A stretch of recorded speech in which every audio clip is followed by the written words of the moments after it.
ખેડૂતોનો ઊભો પાક પાણી વગર લાગ્યો સુકાવા। પશ્ચિમ રેલવે દ્વારા રેલ લાઇનના કામ દરમિયાન વીજ કનેક્શન કપાઈ જતા ઊભો પાક સુકાયો।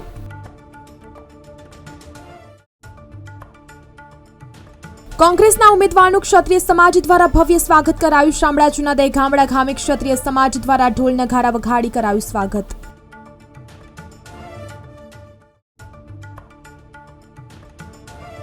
અમદાવાદમાં આજે 1.5 ડિગ્રી તાપમાન વચ્ચે બપોરના સમયે બહાર ન નીકળવું હિતાવહ। ગુજરાતમાં 24 કલાકમાં સૌથી વધુ આણંદમાં 40.7 ડિગ્રી નોંધાયું।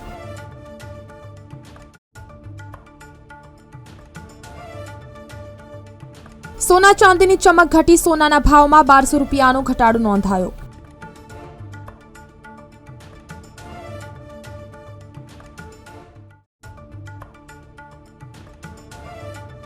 ફરી ગરમીનો પારો ચઢ્યો। અમદાવાદ સહિત ગુજરાતમાં મહત્તમ તાપમાન 40 ડિગ્રી રહેશે। આગામી 3 દિવસમાં ગરમી 42 ડિગ્રી વટાવશે।